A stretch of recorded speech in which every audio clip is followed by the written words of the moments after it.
Shalom, selamat siang Bapak Ibu, saudara-saudara yang dikasihi Tuhan. Senang bisa berjumpa kembali dengan Bapak Ibu saudara dikasihi Tuhan, guru-guru, seluruh tenaga kependidikan, staf dosen, juga orang tua, siswa-siswi. Sekali lagi saya mengucapkan terima kasih untuk pengurus gereja, gembala jemaat yang memberikan kesempatan untuk saya dalam pelajaran firman pada hari ini. Ibu Bapak Saudara, kita akan merenungkan bagian firman Tuhan. 7 kehinaan dalam penyaliban Kristus. Kita masuk seri yang kelima, di mana Kristus diludahi dan dipukul. Kita melihat satu bagian firman Tuhan, walaupun teks yang ada adalah pasal yang ke-27 dari Injil Matius ayat yang ke-30, tetapi saya membawa kita untuk melihat dari ayat yang ke-27. Saya akan membacakan firman Tuhan ini untuk kita. Bapak Ibu saudara-saudara bisa memperhatikan di dalam Alkitabnya masing-masing atau di handphone yang sudah terinstall dengan Alkitab. Demikian firman Tuhan. Kemudian serdadu-serdadu wali negeri membawa Yesus ke gedung pengadilan, lalu memanggil seluruh pasukan berkumpul sekeliling Yesus. Mereka menanggalkan pakaiannya dan mengenakan jubah ungu kepadanya. Mereka menganyam sebuah mahkota duri dan menaruhnya di atas kepalanya, lalu memberikan dia sebatang bulu di tangan kanannya. Kemudian mereka berlutut di hadapannya dan mengolok-olokkan dia. Katanya, "Salam, hai Raja orang Yahudi." Lalu mereka meludahinya dan mengambil bulu itu dan memukulkannya ke kepalanya. Sesudah mengolok-olokkan dia, mereka menanggalkan jubah itu daripadanya dan mengenakan pula pakaiannya kepadanya. Kemudian mereka membawa dia keluar untuk disalibkan. Bapak Ibu saudara dikasihi Tuhan, demikian jauh pembacaan firman Tuhan kita pada siang hari ini. Ketika kita merenungkan bagian ini, maka sebetulnya dalam teks ini kita bisa melihat begitu banyak hal yang dilakukan oleh para pembenci Kristus, para murid Kristus. Kalau mau mendeteksi ini, maka kita menemukan banyak hal yang dilakukan oleh manusia-manusia berdosa di dalam menghina, di dalam melecehkan Kristus. Dan hari ini kita sampai pada satu titik di mana Kristus diludahi dan Kristus dipukul. Kenapa ada ludah? Kenapa ada pukulan?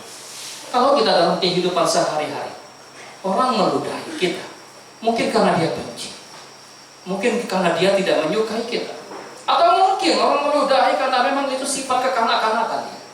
Dia belum tahu kalau meludahi seseorang itu adalah satu penghinaan, satu pelecehan kalau anak-anak. Tapi kalau orang sudah dewasa, orang sudah tua, barangkali itu gambaran ketidakterdidikan dia. Mungkin secara pendidikan bagus, tetapi keterdidikan dalam pengertian kedewasaan kehidupan, sehingga begitu mudah orang kemudian melecehkan, menghina dengan meludah orang lain. Di satu kota, salah satu Jawa Barat, pernah terjadi bagaimana ketika teman dengan teman, barangkali apakah itu sengaja atau tidak sengaja, ketika temannya meludah temannya, maka dibalas dengan satu pembunuhan. Betapa seriusnya, betapa sadisnya, dan betapa merasa terhina orang yang diludahi. Ketika orang memukul, barangkali karena benci, karena dengki. Lain kalau lagi tinju secara formal atau UFC, dan itu head to head, wajar pukul memukul. Tetapi kalau memukul tanpa ada kesalahan, ada sesuatu yang salah di sana.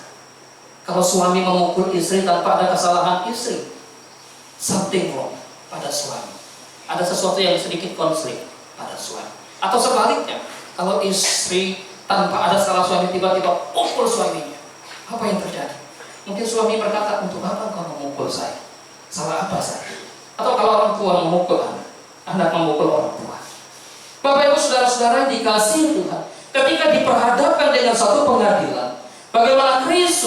seperti bola yang sedang dilempar ke sana ke sini.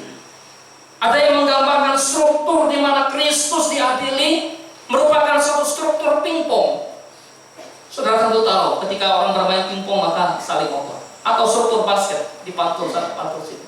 Itulah gambaran yang dialami oleh Tuhan Yesus ketika ia mengalami suatu perjalanan ke sebuah bukit Golgota untuk disalibkan. Nah, ketika kita melihat latar belakang tentang penderitaan Yesus, maka penderitaan Kristus bukan terjadi ketika Kristus ada pada dekat kayu salib. Tidak. Penderitaan Kristus memiliki satu konteks yang panjang melalui pemberitaan firman Tuhan yang disampaikan oleh para nabi. Para nabi menubuatkan tentang bagaimana Kristus yang menderita, Kristus yang teraniaya, Kristus yang akan mengalami siksaan. Secara khusus kalau membaca tulisan di dalam Nabi Yesaya, maka Nabi Yesaya mengatakan tentang bagaimana keterhinaan Kristus. Nabi Yesaya menggambarkan tentang Kristus yang memberi diri, memberi punggungnya kepada orang-orang yang memukulnya. Dan dikatakan pipinya pun diberikan kepada orang-orang yang digambarkan mencabut janggutnya atau memukulnya. Tetapi ia tidak menyembunyikan mukanya ketika ia dinodai dan diludahi. Siapa manusia yang bisa dan berani memberikan diri? Pukul aku, siksalah aku, tamparlah aku, hinakan aku. Tidak. Semua manusia berusaha untuk menjaga kehormatan, menjaga hak, menjaga martabatnya. Tadi Kristus dalam nubuat Nabi Yesaya, dia menyerahkan diri, memberi diri untuk disiksa, dianiaya, dipukul, dicaci, dimaki, dan bahkan diludahi. Tanpa sedikit pun ia berusaha untuk melindungi diri, menutupi diri. Tidak. Yesaya menggambarkan betapa dia betul-betul begitu terbuka dengan suatu penderitaan yang akan dia alami. Ketika ia memberitahukan kepada para muridnya, tidak cukup hanya satu kali pemberitaan tentang penderitaan yang dia alami. Anak manusia akan pergi ke Yerusalem. Di sana dia akan menderita, mengalami penganiayaan, mengalami siksaan, dan bahkan akan dibunuh. Berkali-kali pemberitaan pertama tentang penderitaan, Petrus berkata, kiranya Allah menjauhkan itu dari engkau. Kiranya Allah menjauhkan itu daripadamu. Kiranya itu tidak terjadi padamu. Maka Yesus berkata kepada Petrus, engkau hanya memikirkan apa yang dipikirkan oleh manusia, dan engkau tidak pernah memikirkan apa yang dipikirkan oleh Allah. Pemberitaan kedua, ketiga, sampai pada satu titik di mana Yesus betul-betul mengingatkan kepada mereka bahwa anak manusia harus mengalami penderitaan. Mana kalau anak manusia harus mengalami siksaan, anak manusia harus mengalami kematian. Ketika bicara tentang Yesus yang diludah itu merupakan satu penghinaan yang berat, penghinaan yang serius. Bahkan di dalam konteks kehidupan orang Yahudi pun, yang namanya meludahi seseorang itu suatu gambaran kekejian. Ketika Miriam dan Harun berusaha untuk menggugat posisi Musa adiknya, Musa yang begitu dipakai Tuhan, barangkali Harun dan Miriam, kenapa adikku yang dipakai Tuhan? Kenapa kami kakak-kakaknya, kami abangnya kok tidak punya kuasa seperti Musa? Sehingga ketika Miriam dan Harun melakukan hal yang demikian, lalu melalui Musa, Tuhan berfirman apa yang disampaikan oleh Tuhan melalui Musa. Kemudian berfirmanlah Tuhan kepada Musa, sekiranya ayahmu meludahi engkau, meludahi mukamu, tidakkah ia mendapat malu selama 7 hari? Biarlah dia selama 7 hari dikucilkan di luar tempat perkemahan surga. Maka ketika ada satu tindakan ayah meludahi anak atau seseorang meludahi yang lain, maka orang yang diludahi itu harus dikucilkan, harus di luar kemah, tidak masuk dalam hitungan. Tapi isolasi. Seperti waktu kita zaman COVID ya. Waktu COVID begitu kena, isolasi. Jangan ada yang dekat, nanti dibilang menular. Tapi dalam konteks orang Yahudi dianggap sebagai sesuatu yang najis. Orang yang layak dan pantas diludahi dalam konteks orang Yahudi adalah ketika mereka tidak mau menjadi penebus bagi saudara-saudaranya. Seorang yang punya saudara kemudian istrinya meninggal, lalu saudara dari suaminya tersebut, suaminya meninggal, maka saudara dari suaminya itu layak untuk menebus dia. Contoh, waktu Ruth menikah dengan Kilion, maka ketika Kilion meninggal dan Ruth kembali mengikuti Naomi pergi ke Bethlehem, maka keluarga dari Elimelek berhak menebus Naomi untuk mengambil Naomi sebagai istrinya. Tapi ketika saudara dari Elimelek itu tidak mau menebus Naomi, mengambil Naomi menjadi istrinya, maka orang yang terdekat itu layak untuk diludahi, layak untuk dikucilkan, layak untuk tidak dianggap sebagai orang yang masuk di dalam hitungan orang Yahudi pada waktu itu. Ayub merupakan orang yang betul-betul mengalami keterhinaan, betul-betul mengalami satu siksaan. Bagaimana tidak, dia seorang yang kaya raya. Dia barangkali mau berkata apapun kepada orang di zamannya, orang akan tunduk, karena orang yang terkaya di zamannya.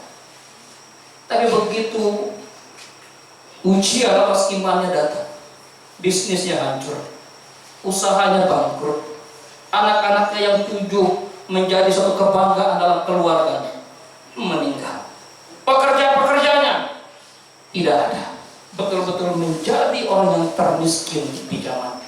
Hidupnya begitu menderita, sakit, borok, dan teman-temannya menjauhi dia. Ayub mengatakan, betapa orang mencibir aku, betapa orang menjadikan aku sebagai seorang hina, seorang yang dianggap begitu jijik, dianggap begitu tidak bernilai, tidak berharga. Oleh sebab itu, wajah sang suci dilumuri ludah dari mulut orang yang keji.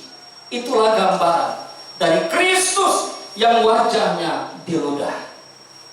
Meludah bukan hanya meludah kakinya, tapi juga bukan hanya sekedar meludah tangan, bukan hanya sekedar meludah tubuhnya, tapi Alkitab mengatakan bahwa Yesus diludahi muka. Siapa dari antara saudara dan saya yang tidak malu dan tidak tersinggung ketika mukamu diludahi? Pasti marah, bukan? Dan ludah itu bukan hanya satu kali, ludah itu berkali-kali, bukan hanya satu orang, tapi satu pasukan dari serdadu Romawi yang terus memberikan ludah mereka kepada Yesus. Ludah itu kan kotoran, sesuatu yang menjijikkan. Maka dalam kota-kota tertentu kita tidak bisa meludah sembarangan. Ketahuan meludah sembarangan, CCTV nangkap. Wah, bisa kena denda kita. Kalau tidak, misalnya Singapura. Maka kita mau meludah dengan harus hati-hati. Pada tempatnya enggak. Atau paling tidak kita menggunakan tisu. Setelah itu kita membuang tisu itu pada tempat. Dan tidak bisa meludah sembarangan. Maka ketika orang-orang berdosa melakukan tindakan meludahi Yesus, meludahi mukanya, ini adalah tanda penghinaan. Penghinaan yang begitu dalam. Dan ketika ludah demi ludah datang kepada wajah Kristus, menjadikan wajah Kristus yang begitu indah menjadi begitu kotor, wajah yang begitu mulia, wajah yang begitu suci menjadi wajah yang begitu hina. Itulah seharusnya wajahmu dan wajahku. Wajah kita yang seharusnya diludah, dihina, dicaci, dimaki. Tapi Kristus menggantikan itu, supaya wajahmu dan wajahku yang terhina, yang berdosa, menjadi wajah yang memuliakan Tuhan, wajah yang bersinar di hadapan Allah. Dan ketika orang meludahnya, dikatakan ia tidak menutupi mukanya. Nggak ada satupun kemudian ia berusaha untuk melindungi mukanya. membiarkan dirinya betul-betul diludahi, membiarkan betul-betul dirinya dipermalukan, membiarkan dirinya betul-betul dibuat aib oleh dunia. Bapak Ibu Saudara dikasih Tuhan, maka meludahi sebagai sebuah satir penghormatan dari tentara Romawi, dari orang-orang kepada Yesus. Apa maksudnya? Sebetulnya ketika orang berpisah dengan raja, maka mereka mencium raja itu, menghormati raja. Dan orang Yahudi, orang Romawi lalu mengatakan Yesus sebagai raja yang layak untuk dihina, layak untuk dihujat. Maka ketika mereka meludahi Yesus, ini satu tindakan yang sebetulnya penghormatan yang menjijikkan. Mereka meludahi Yesus, menggantikan satu ciuman sebagai satu tanda kehormatan kepada raja, tapi mereka menggantikan dengan satu tanda penghina melalui ludah yang mereka lontarkan. Tanda seolah-olah bahwa mereka tunduk kepadanya, tapi sejatinya mereka memberontak kepada Dia. Seharusnya itulah yang dialami kita sebagai anak-anak Allah. Tapi Kristus kembali menggantikan. Sungguh apa yang dialami Kristus begitu menjijikan, begitu terhinanya Kristus, begitu terhinanya Allah yang suci itu. Bapak Ibu Saudara dikasih Tuhan, siapa sih yang mau terhina dengan ludah? Tentu tidak ada yang mau. Tindakan meludah, menghina bisa terjadi dalam kehidupan realita kita hari-hari. Bahkan tidak ketinggalan di dalam pertandingan sepak bola. Hal itu juga kadang terjadi di dalam Liga Champions tahun 2003-2004 ketika Chelsea kontra Lazio. Bagaimana seorang pemain dari Lazio melakukan penghinaan terhadap seorang pemain dari Chelsea. Wah, ini memalukan sekali, ini suatu penghujatan. Walaupun ada unsur atau tendensi rasis di sana, tetapi paling tidak bahwa ketika itu terjadi, maka mereka merasa tersinggung, mereka merasa teraniaya. Karena itu seorang pemain asal Inggris, timnas Inggris yang pernah juga menjadi timnas Liverpool, Steven Gerrard pernah mengatakan begini: meludah adalah bentuk penghinaan martabat. Aku lebih baik disundur oleh lawan. Aku lebih baik ditackling oleh lawan daripada aku diludahi mereka. Lebih baik sakit kaki, lebih baik kemudian kepala disundur dan berdarah ketimbang harus diludahi oleh lawan. Gambaran begitu terhinanya ketika seseorang diludahi. Manusia yang mengalami hal yang demikian tahu merasakan satu keterhinaan, apalagi Allah yang menjadi manusia di dalam diri Kristus Yesus Tuhan itu. Bapak Ibu Saudara dikasihi Tuhan, di dalam sebuah tulisan John Calvin pernah mengatakan demikian: kotoran atau kekotoran kita, kehinaan kita, kejijikan kita layak mendapatkan bahwa Allah menganggapnya memang menjijikkan. Kehinaan kita, kekotoran, ketidaklayakan kita ini memang betul-betul layak dianggap Allah sebagai yang sangat menjijikkan. Dan bahkan seluruh malaikat yang ada di surga, malaikat yang melayani Tuhan, mau suci surgawi, sebetulnya ia pun pantas meludahi kita. Kenapa? Karena ketidaklayakan kita di hadapan Allah. Seluruh malaikat meludahi kita, Kristus menghadirkan kita untuk menjadi pribadi yang murni, untuk menjadi pribadi yang diperkenan Allah. Kristus menjadikan kita murni dan tak bercela di hadapan Bapa. Memutuskan untuk diludahi. Kristus memutuskan untuk dirinya diludahi supaya kita diperkenan oleh Bapa. Betapa bersyukurnya kita kalau kita menyadari arti pengorbanan Kristus bagi kehidupan kita. Penghinaan Kristus tidak cukup hanya sampai pada dia diludahi, tetapi juga Alkitab mencatat dia dipukul. Kristus menerima pukulan demi pukulan dari orang-orang di sekitar. Dan pukulan itu bukan hanya satu kali. Pukulan itu bukan dilakukan oleh orang yang lemah, bukan dilakukan oleh orang yang lembut, bukan dilakukan oleh orang yang tidak punya kekuatan. Pukulan itu dilakukan oleh para serdadu tentara-tentara Romawi yang punya kekuatan yang hebat, yang punya tenaga yang kuat. Anda bisa membayangkan ketika pukulan itu terus-menerus datang ke kepala Kristus, yang kepalanya penuh dengan atau diberikan duri sebagai mahkota di sana. Maka ketika mereka memukul, tentu tidak memukul dengan pukulan yang begitu penuh kasih. Pukulan itu pukulan yang dilakukan dengan satu emosi. Pukulan itu dilakukan dengan satu kebencian. Karena mereka menganggap inilah yang dianggap sebagai raja orang Yahudi. Saudara bisa membayangkan bagaimana orang ketika memukul dengan satu emosi, maka dia pukul dengan habiskan tenaga. Setiap orang mengambil bulu lalu memukul kepala Kristus yang bermahkotakan duri. Semakin dipukul kepala Kristus yang bermahkotakan duri itu, semakin tertancap duri pada kepala Kristus. Sehingga semakin tertancap duri pada kepala Kristus, semakin darah keluar. Sekiranya kita mengerti, memahami bagian ini, maukah kita bermain-main dengan Kristus, Sang Penyelamat kita, Sang Penebus dosa kita?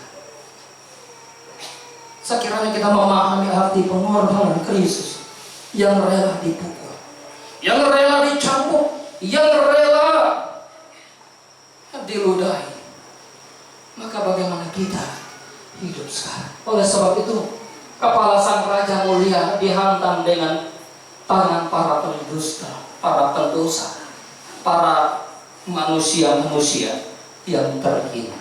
Mereka berpikir, dia raja orang Yahudi, dia layak dipukul. Mereka tidak menyadari ketika mereka berusaha untuk melindungi raja mereka, Raja Herodes, dan juga pemimpin mereka, Pilatus yang berkuasa atas mereka, tanpa mereka sadar, mereka telah memukul diri mereka sendiri. Oleh sebab itu, pukulan merupakan hal yang sangat menghina Kristus. Di dalam hukum Yahudi, maka pukulan itu tidak boleh lebih dari 40 kali. Paling banyak 40 kali orang bisa pukul. Lebih daripada itu, orang yang mukul harus dipukul. Karena itu waktu mereka mencambuk, memukul, mereka harus menghitungnya. Mereka tidak berani sampai 40 kali. Beraninya berapa? Biasanya kurang satu. Sehingga ketika Paulus dicerca, Paulus dianiaya, 40 kurang satu kali, aku di darat. Mereka takut kalau melewati batas. Tapi ketika Yesus diserahkan oleh pemimpin agama untuk disiksa, untuk dianiaya, untuk dipukul oleh orang-orang Romawi. Orang-orang Romawi, bangsa-bangsa lain tidak mengenal batasan pukulan seberapa banyak. Tergantung komando, tergantung perintah atasan. Atasan katakan pukul sebanyak-banyaknya, maka para prajurit memukul sebanyak-banyaknya. Nggak ada batasan. Sehingga kita bisa membayangkan bagaimana Kristus ketika ditangkap, disiksa, dianiaya, dan dipukul. Seharusnya secara manusia, sebelum pada penyaliban, sudah mati, sudah meninggal. Karena ketika dia dipukul, bukan dalam kondisi yang sedang kenyang, melalui penangkapan, lalu sepanjang malam sampai subuh, pengadilan, dan seterusnya.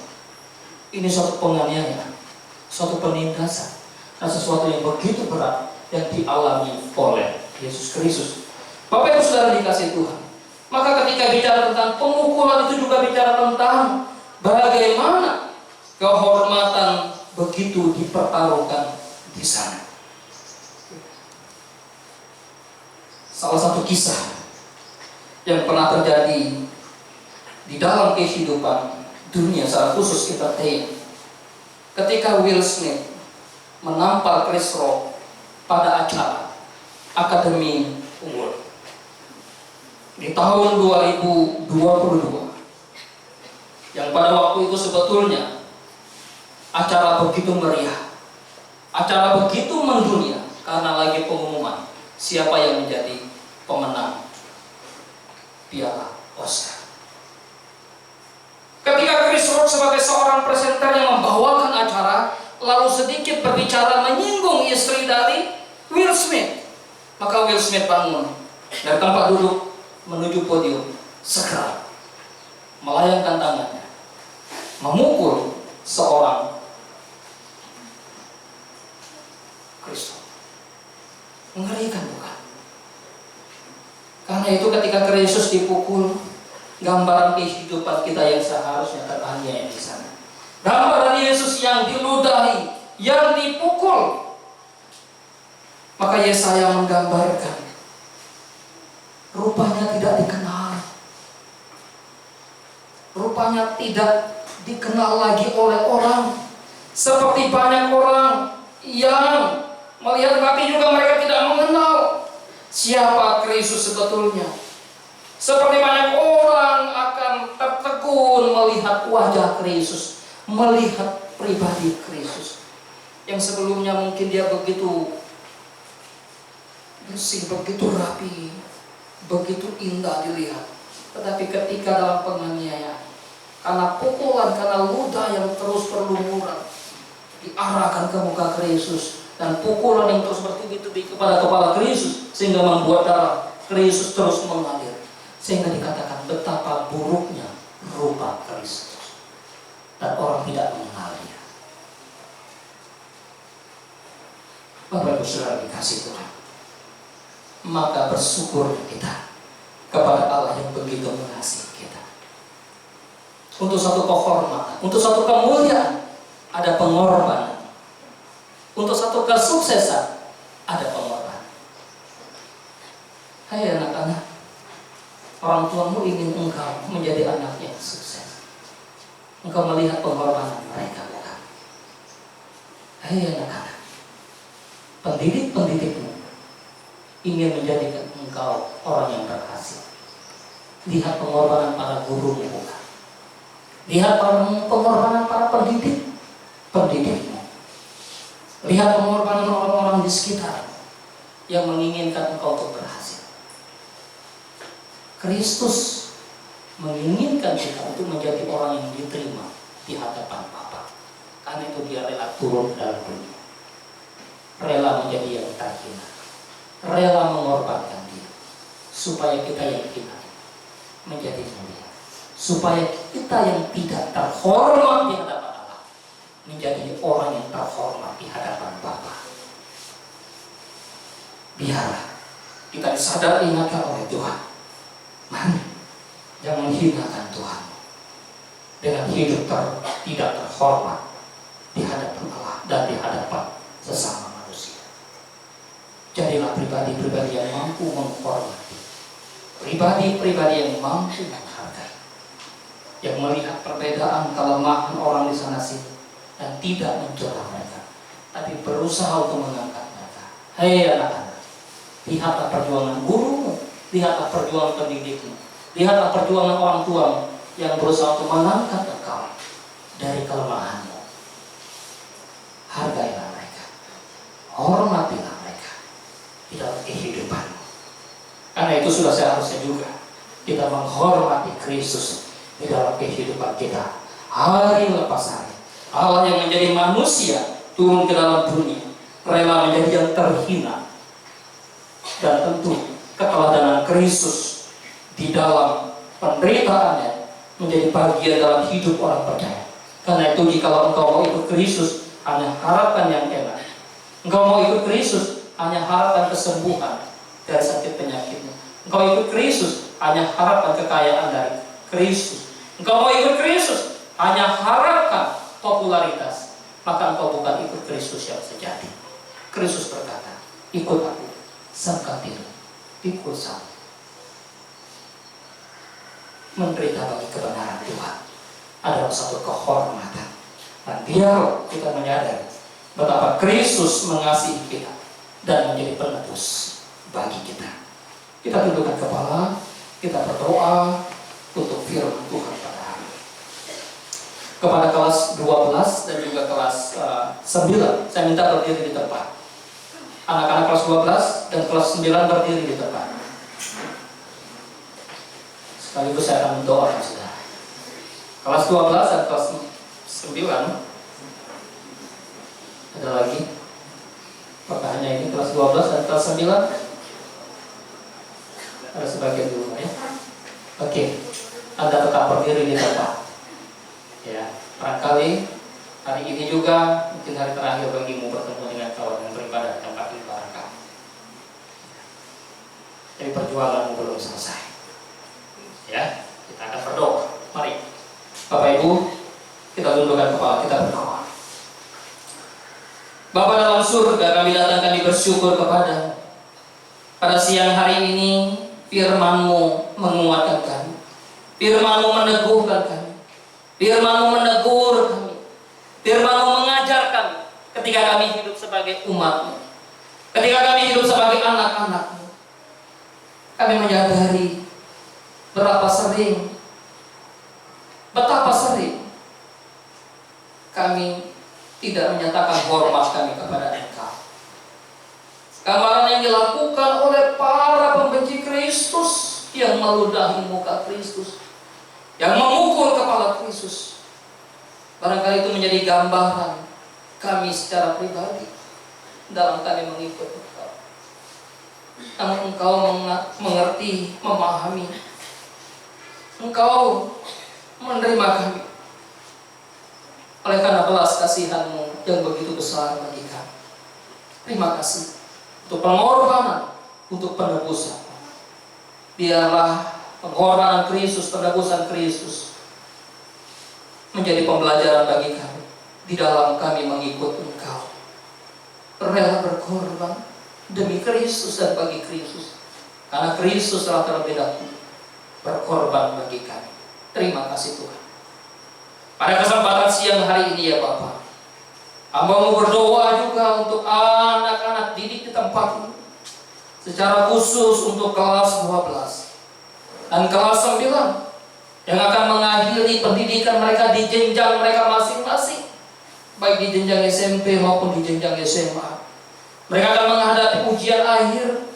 Karena itu Tuhan, doa hamba, biar Engkau yang senantiasa menuntun mereka, Engkau yang menolong mereka, Engkau yang memberkati mereka, memberikan kekuatan, kesehatan kepada mereka selama mereka menyelesaikan studi di tempat ini, menghadapi ujian akhir mereka ya Bapa.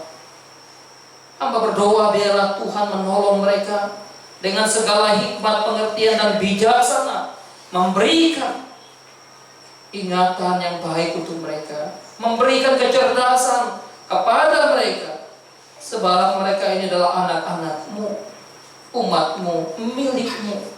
Dan biarlah kelak mereka menjadi anak-anak yang berprestasi, dan lebih daripada itu, mereka menjadi anak-anak yang hidup dalam takut akan Engkau ya Bapa. Kami berdoa ya Tuhan, Engkau memimpin menolong mereka ketika mereka menghadapi soal-soal yang kelak akan mereka jawab. Anugerahkan kepintaran, kecerdasan kepada mereka, dan beri mereka semangat ya Tuhan, untuk mereka boleh belajar dengan sungguh, mempersiapkan diri dengan baik Tuhan. Terima kasih. Berdoa Tuhan menolong, memberkati guru-guru yang telah mendidik, mengajar mereka. Tuhan juga melihat bagaimana perjuangan mereka. Karena itu Tuhan beri kekuatan, kesehatan kepada mereka. Berkati apa yang menjadi pergumulan dalam kehidupan mereka masing-masing. Anugerahkan kekuatan, kesehatan, kesabaran, dan bahkan jadikan mereka juga sebagai keteladanan hidup bagi anak-anak didik di tempat ini. Terima kasih Tuhan untuk pengorbanan orang tua mereka yang berkorban untuk pendidikan anak-anaknya. Biarlah Tuhan juga tolong, Tuhan berkati, Tuhan tuntun langkah setiap kehidupan orang tua. dengan segala kesehatan, kekuatan, dan pekerjaan mereka. Engkau Allah yang campur tangan atas kehidupan mereka semua. Terpujilah nama Tuhan. Di dalam nama Allah Bapa, Anak, dan Roh Kudus, kami berdoa, kami memohon.